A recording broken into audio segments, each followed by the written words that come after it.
Hi weavers, welcome to our channel just imagine novels. ఈరోజు మన కథ వద్దన్నా వదిలేస్తానా ఎపిసోడ్ 168. కొడుకుని రూమ్ బయటకు తీసుకెళ్ళి వాడు ప్రతాప్ గారి గదిలోకి వెళ్ళిన తర్వాత తమ రూమ్ డోర్ లాక్ చేసుకుని నేరుగా బాల్కనీలోకి వచ్చిన శివాని అక్కడ ఉన్న వుడెన్ కర్టెన్ని లాగి బాల్కనీని కవర్ చేసింది. అక్కడ గోడకి అటాచ్ చేసిన బెడ్ని దించి దాని మీద దుప్పటి వేసి బెడ్షీట్ పరిచి తిరిగి లోపలకు వెళ్ళింది. రుద్రకి శివాని ఏం చేస్తుందో అర్థమై నవ్వుకుంటూ అలాగే పడుకునున్నాడు. రూమ్లోకి వెళ్ళిన శివాని తను కట్టుకున్న చీర తీసేసి రుద్ర డ్రెస్లో ఒకటి పొడవాటి టీషర్ట్ తీసుకుని మిగిలిన వాటిని కూడా తీసేసి ఓన్లీ ఆ షర్ట్ని మాత్రమే వేసుకుంది. మోకాళ్ళకి కాస్త పైకొండి లూజ్గా తన పొట్టకు కూడా ఇబ్బంది లేకుండా ఉన్న ఆ షర్ట్లో తనని తాను అద్దంలో చూసుకుంటూ, రుద్ర, నన్ను ఇగ్నోర్ చేస్తావా? ఇప్పుడు చెప్తాను నీ పని అని కన్నింగా నవ్వుకుని అల్లుకున్న జడని విప్పి హెయిర్ లూజ్గా వదిలేసి ఒంటికి పర్ఫ్యూమ్ స్ప్రే చేసుకుని రూమ్లో లైట్స్ ఆఫ్ చేసి బాల్కనీలోకి వెళ్ళి నిలబడింది. అందరూ ఉండడంతో ఇంట్లో పని ఎక్కువై లేట్గా బెడ్రూమ్లోకి వచ్చింది సురేఖ. అలసటతో మొహం వాడిపోయిన ఆమెని చూడగానే కళ్యాణ్ మనసు చివుక్కుమంది. ఆమెని బెడ్ మీద కూర్చోబెట్టి లచ్చి ఉంది, అమ్మ పిన్ని కూడా ఉన్నారు. నువ్వు ఒక్కదానివే అన్ని పనులు చేయకపోతే ఏమైంది రేఖ? నీ ఫేస్ ఎలా వాడిపోయిందో చూడు. అసలే నీ కొంట్లో శక్తి తక్కువ, ఊరికే క్షణం ఉండవు. ఇప్పుడు ఇంత పని చేసావు, ఎలా చెప్తే వింటావు? పని తగ్గించుకోమని అని కసురుతూనే ఆమె కాళ్ళని అతని ఒళ్ళోకి తీసుకోగానే సురేఖ కంగారుగా, ఇవ్వండి, ఏం చేస్తున్నారు? నా కాళ్ళు మీరు పట్టడం ఏంటి? వదలండి అంటూ కాళ్ళని వెనక్కి తీసుకోబోయింది. కళ్యాణ్ చిరుకోపంగా ఆమె కాళ్ళని అలాగే అతని ఒళ్ళో పెట్టుకుని, చూప్, ఇంకోసారి అలా అన్నావంటే బాగో చెప్తున్నా. నీ కాళ్ళని నేను పట్టినంత మాత్రాన నాకేమీ గౌరవం తగ్గిపోదు. నువ్వు నాలో సగభాగమైనప్పుడు నీ బాడీలో ప్రతి పార్ట్ కూడా నాదే. సో ముద్దొచ్చినప్పుడు ఎలా నీ పెదవుల్ని ముద్దాడతానో, నీ కాళ్ళు పెయిన్ వచ్చినప్పుడు వాటిని కూడా ఇలాగే ముద్దాడతాను, పడతాను కూడా. వద్దు, తప్పు అని ఎక్కువ విసిగిస్తే నైట్ మొత్తం నీ పాదాలని నా గుండెల మీదే పెట్టుకుని పడుకుంటాను. అలా చైనా అని కళ్ళెగరేస్తూ బెదిరించాడు కళ్యాణ్. సురేఖ నోటి మీద చేసుకుని, హవ్వా, మీరు ఇలా కూడా మాట్లాడతారా అని ఆశ్చర్యపోయింది. లేకపోతే నీకు నార్మల్గా చెప్తే ఎక్కుతుందా? ఇలా చెప్తేనే బుద్ధిగా ఉంటావు. అయినా ఏ భర్త అయినా తన భార్య కాళ్ళు పట్టుకోకుండా కాపురం చేయగలడా? దేశాలు పాలించే మహారాజ్ అయినా, కోట్లు సంపాదించే బిజినెస్ మ్యాన్ అయినా, మందిని భయపెట్టే మాఫియా డాన్ నుండి రౌడీ వరకు ఎవడైనా సరే ఆడదాన్ని కాళ్ళు పట్టుకోక తప్పదు రేఖ. నేనెంత చెప్పు, ఎక్కువ ఆగ్యూ చేయకుండా బుద్ధిగా పడుకో అని నవ్వుతూ ఆమె పాదాలని చిన్నగా ప్రెస్ చేస్తూ ఉంటే ఆమెకి హాయిగా అనిపించింది. సురేఖ కథని మాటలకి సిగ్గుతో, మీరు రాను రాను ఉల్లరి పిల్లాడైపోతున్నారు తెలుస్తుందా అంది చిన్నగా. నీ దగ్గరే కదా నా ఫీలింగ్స్ ఏమైనా చూపించగలను రేఖ. నీకు విషయం తెలుసా? మగాడి అసలైన చరిత్ర తెలిసేదా దేవుడి తర్వాత తన భార్యకేనంట. వాడెవరి దగ్గరైనా నటించగలడు, కానీ భార్య దగ్గర అలా చేయలేడు. ఇది నేను చెప్పింది కాదు, సర్వేలు చెప్తున్నమాట అని నవ్వుతూ సురేఖ నుదుటన ముద్దు పెట్టామని బలవంతంగా పడుకోబెట్టాక తన కాళ్ళని ఒత్తుతూ కూర్చున్నాడు. సురేఖ నిద్రపోయిన తర్వాత ఆమె పక్కన పడుకుని ఆమె తలని తన గుండెల మీదకి చేర్చుకున్నాడు కళ్యాణ్. శివాని ఎంతకీ తన దగ్గరకు రాకపోవడంతో రుద్ర మనసులో, ఇది ఇంతసేపు రూమ్లో ఏం చేస్తుంది అని డౌట్గా అనుకుంటూ ఫేస్ మీదున్న చేతిని కాస్త పక్కకు తీయగానే ఎదురుగా ఉన్న శివానిని చూసి షాక్ అయ్యాడు రుద్ర. మోకాలిపై వరకు నగ్నంగా తెల్లగా నున్నగా మెరుస్తున్న తన కాళ్ళను చూసి టక్కున లేచి కూర్చున్నాడు. శివాని స్పెషల్ ఎఫెక్ట్ కోసం బన్నీ తినే లాలీపాప్ ఒకటి నోట్లో పెట్టుకుని చప్పరిస్తూ వయ్యారంగా వెళ్ళి అక్కడున్న బెడ్ మీద సైడ్కి విష్ణుమూర్తి ఫోజ్లో పడుకోగానే ఆమె వేసుకున్న షర్ట్ లూజ్గా ఉండడంతో షర్ట్ భుజంపై నుండి కిందకి జారి ఒక సైడ్ క్లీవేజ్ మొత్తం ఎక్స్పేజ్ అవుతుంది. లాలీపాప్ చప్పరించడంతో అది తన పెదవులకు అంటుకుని నిగిరిగా మెరుస్తూ ఊరిస్తుంటే తెలియకుండానే రుద్ర గొంతులో గుటకపడింది. ఏయ్, ఏంటయ్యి అవతారం అని పైకి కసిరాడే కానీ ఆమెను అలా చూసి మనసు గతి తప్పింది. కానీ బెట్టుగా ఎక్కడ టెంట్ అవుతానో అని కోపం నటించాడు రుద్ర. ఏమైంది రుద్ర, ఇలా బాగోలేనా? పోనీ ఇది కూడా తీసేనా అంటూ శివాని తన షర్ట్ తీయడానికి అన్నట్టు పట్టుకోగానే, ఏ ఆగు, అది తీస్తే నీ తోలు ఒలిచేస్తాను అని బెదిరిస్తూ అతని కంగారుని లోపలే దాచేసి ఆమె దగ్గరకు వెళ్ళాడు రుద్ర. శివాని అమాయకంగా కళ్ళు టపటపలాడిస్తూ, ఏమైంది రుద్ర, నేను నీ షర్ట్ వేసుకోవడం నచ్చలేనట్లేదు. నీది నీకే ఇస్తా నాకు అంటూ అతన్ని మరింత రెచ్చగొట్టింది శివాని. రుద్ర ఆమె రెక్కపట్టి సరిగ్గా కూర్చోబెట్టి, ఏంటే ఈ నాటకాలు అని సీరియస్గా అడిగాడు. శివాని కాలు మీద కాలేసుకుని కూర్చుంటూ, మరేమో నీకు సారీ కావాలన్నావు కదా, అది నా స్టైల్లో చెప్దామని వచ్చాను రుద్ర, చెప్పనా అని మత్తైన వాయిస్తో అడిగి రుద్రని మరింత ఊరించింది శివాని.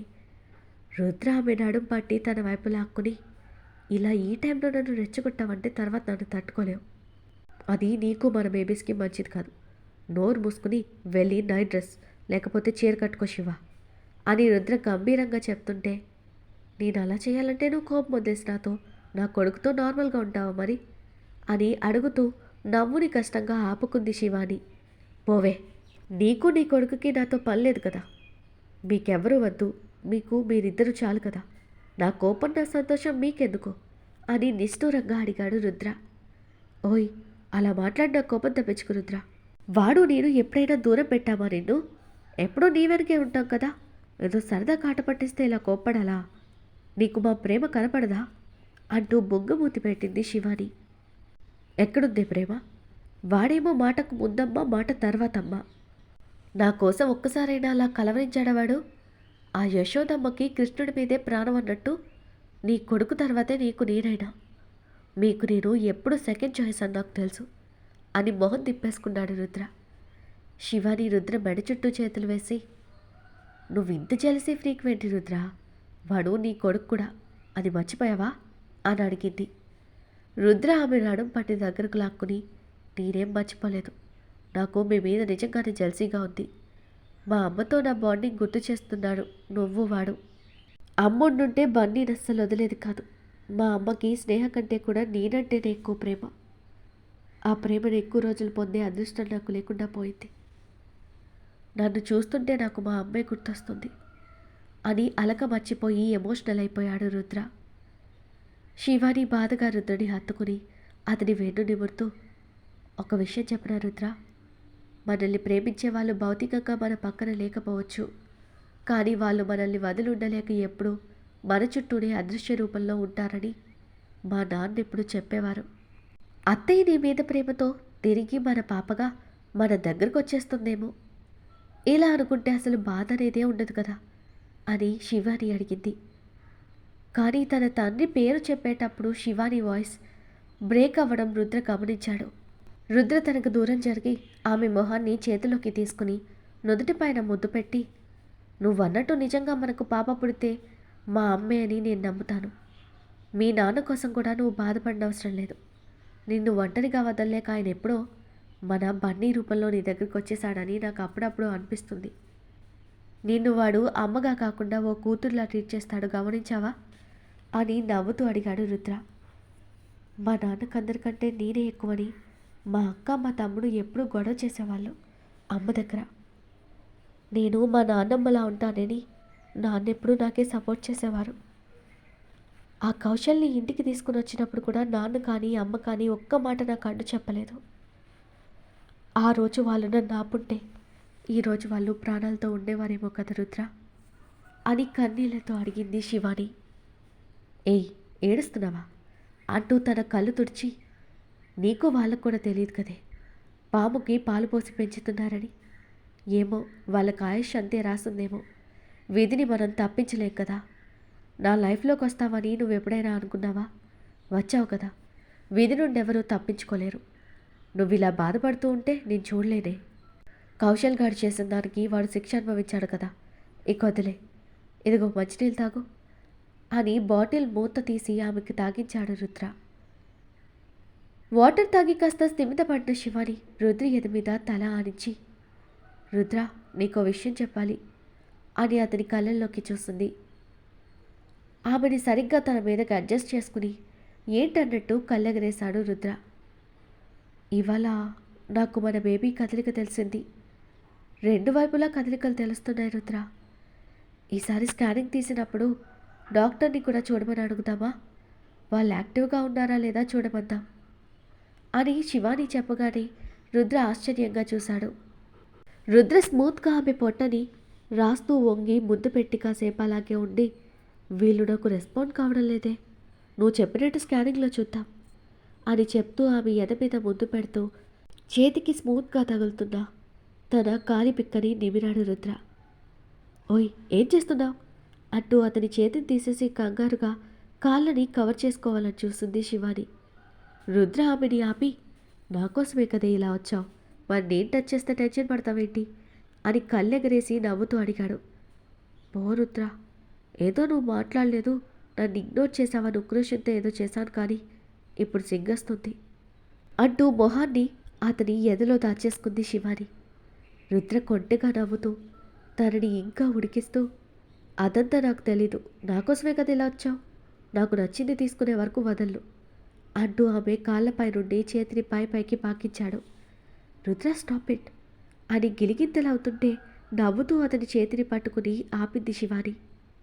రుద్ర ఆమెని అలాగే పట్టి తనలోకి పదువుకుని, ఏయ్ ఇలా రెడీ అయ్యి వచ్చి నన్ను రెచ్చగొట్టాలని చూసావు, మరి నేను టెంప్ట్ అయిపోయి నీతో హార్ష్గా రొమాన్స్ చేస్తుంటే తట్టుకునేదానివా అని కళ్ళెగరేశాడు రుద్ర. నేను కాకెవరు తట్టుకుంటారు, నిన్ను తట్టుకోలేకపోతే మరి వీళ్ళెలా వచ్చారు అని తన పొట్టని చూపిస్తున్న శివాని తల మీద బొట్టిన రుద్ర.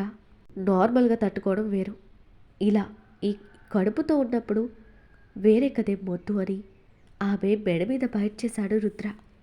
అతనికి అనుకూలంగా తలని వచ్చి, నువ్వు నన్ను బాధ పెట్టవని నాకు తెలుసు రుద్ర, కోపంలో కూడా నన్ను హర్ట్ చేయని నీ ప్రేమ తెలియకుండానే ఇల్లాను నీతో ఉన్నానా అని అడుగుతూ అతని పెదవులకి తన పెదవులని ఆనించి అతనికి తన ఇంటెన్షన్ చెప్పకనే చెప్పింది శివాని.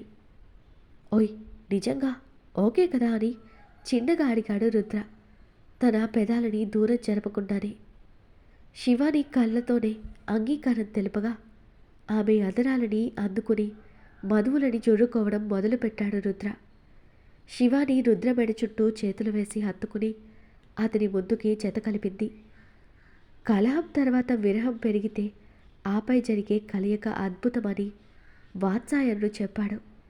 అది నిజమని రుజువు చేశారు ఆ ఇద్దరు. ఆమెని బెడ్ మీదకి చేర్చి ఆమెపై బరువు పడకుండా తనలో కలిసిపోయి జెంటిల్గా కలయిక సాగించాడు రుద్ర. అతనిలో ఎంత ఓపిక ఉందో, తన వాళ్ళ దగ్గర ఎంత తగ్గి ఉంటాడో ప్రతిసారి నిరూపిస్తున్నాడు రుద్ర. అసలు తనకి అలవాటు లేని స్మూత్నెస్ శివాని కోసం, ఆమెలో పెరుగుతున్న తన పిల్లల కోసం ఆమెని గాజుబొమ్మలా చూసుకుంటున్నాడు రుద్ర. ఆమె మీద ప్రేమని మాటల కంటే చేతల్లోనే ఎక్కువ చూపిస్తున్నాడు అతడు. శివాని కూడా తనకు దూరమైన తన వాళ్ళ ప్రేమని రుద్రలో వెతుక్కుంటూ తన బిడ్డలని ప్రాణంగా భర్తని ఊపిరిగా చేసుకుని బ్రతుకుతుంది. ఆనాడు యశోదమ్మ కృష్ణయ్యపై చూపించినట్టే తన కడుపున పుట్టకపోయినా బన్నీపై అంతులేని ఆపేక్షతో కన్న ప్రేమ కంటే పెంచిన ప్రేమ గొప్పదని నిరూపించింది శివాని. ఉదయం అందరికంటే ముందే లేచిన రుద్ర తన కౌగిలిలో వెచ్చగా నిద్రపోతున్న శివానిని చూసి నవ్వుకుని ఆమె నుదుటిన ముద్దు పెట్టి నైట్ బాల్కనీలో నిద్రపోవడంతో ఆమె డిస్టర్బ్ అవ్వకుండా ఎత్తుకుని తీసుకెళ్లి రూమ్లో బెడ్ మీద పడుకోబెట్టి స్నానం చేయడానికి వెళ్ళాడు రుద్ర.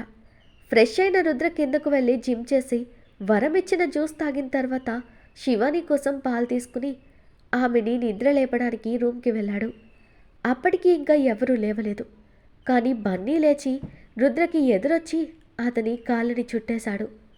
రుద్ర నవ్వుతూ కొడుకునెత్తుకుని వాడి నుదుటిన ముద్దు పెట్టి గుడ్ మార్నింగ్ డాడ్ అంటున్న వాడికి తిరిగి విష్ చేసి రూమ్లోకి ఎత్తుకుని వచ్చాడు. శివాని లేచి స్నానం చేసి రెడీ అయిపోయింది అప్పటికే. మమ్మ గుడ్ మార్నింగ్ అంటూ రుద్ర మీద నుండి శివాని మీదకి వాలిపోయిన వాడిని పట్టుకుని ముద్దు చేసింది శివాని. ఇదిగో ఈ పాలు తాగు శివ, వీడికి స్నానం నేను చేస్తాను అన్నాడు రుద్ర. సరే అని శివాని ఆ పాలు తాగి వాళ్ళకి డ్రెస్లు తీసిపెట్టి అందరికీ టిఫిన్స్ రెడీ చేయమని చెప్పడానికి కిందకు వెళ్ళింది. తర్వాత ఒక్కొక్కరు రెడీ అయి రాగా టిఫిన్ చేసి ఊరికి స్టార్ట్ అవుతుంటే నైట్ కళ్యాణ్ ఫోన్ చేసి ఫస్ట్ ఉదయ్ వాళ్ళ ఊరికి రమ్మని చెప్పిన విషయం అందరికీ చెప్పాడు రుద్ర. దాందే ఉంది, అలాగే వెళ్ళొద్దాం అన్నారు ప్రతాప్ గారు. అలా అందరూ ఫస్ట్ ఉదయ్ వాళ్ళ ఊరికి బయలుదేరారు. కళ్యాణ్ వాళ్ళు కూడా మార్నింగ్ ఉదయ్ వాళ్ళ ఊరికి పయనమయ్యారు. దారిలో రుద్ర వాళ్ళు కూడా కలుసుకుని అందరూ కలిసి ఆ ఊరికి చేరుకున్నారు. ఉదయ్ వాళ్ళ కోసమే అన్నట్టు ఊరి ఎంట్రన్స్లోనే బైక్ మీద వెయిట్ చేస్తుంటాడు. ఉషని ఇంట్లోనే పెట్టొచ్చారు. ఉదయ్ని చూసిన కళ్యాణ్, రే విశాల్, ఈ ఉదయ్కి చాలా ఆత్రంగా ఉంది నా పెళ్లి కోసం. మన కోసమే అనుకుంటా వచ్చి వెయిట్ చేస్తున్నాడు చూడు అని నవ్వుతూ కాబోయే బావగారిని చూపించాడు కళ్యాణ్. అందరూ కూడా నవ్వుకుంటుంటే అది ఆత్రం అని ఎందుకు అనుకోవాలరా, మర్యాద కోసం కూడా అనుకోవచ్చు కదా అని హరి గారు కాబోయే అల్లుడిని సమర్థించేశారు. కార్ని ఉదయ్ పక్కన నిలిపి, ఏంటుదయ్ మాకోసమేనా వెయిట్ చేస్తున్నావు అని నవ్వుతూ అడిగాడు విశాల్. అవును బావా, మీకు ఇల్లు తెలియక ఎక్కడ ఇబ్బంది పడతారో అని అమ్మ పంపించింది. నా బైక్ ఫాలో అవుతురండి అని ఉదయ్ తన బైక్ని స్టార్ట్ చేశాడు.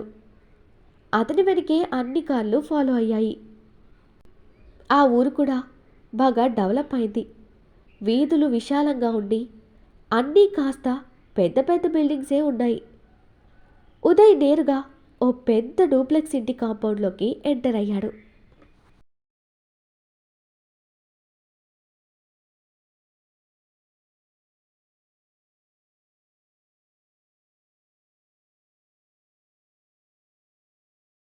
ఈరోజు మన కథ ఇక్కడితో కంప్లీట్ అయింది. ఈ స్టోరీ మీకు నచ్చినట్టయితే ప్లీజ్ స్టోరీని లైక్ చేసి కామెంట్ రూపంలో మీ అభిప్రాయాన్ని తెలియచేయండి. అలాగే ఛానల్ని సబ్స్క్రైబ్ చేసుకుని షేర్ చేసి మాకు సపోర్ట్ చేయండి. నెక్స్ట్ అప్డేట్తో మళ్ళీ కలుద్దాం. అంతవరకు బాయ్.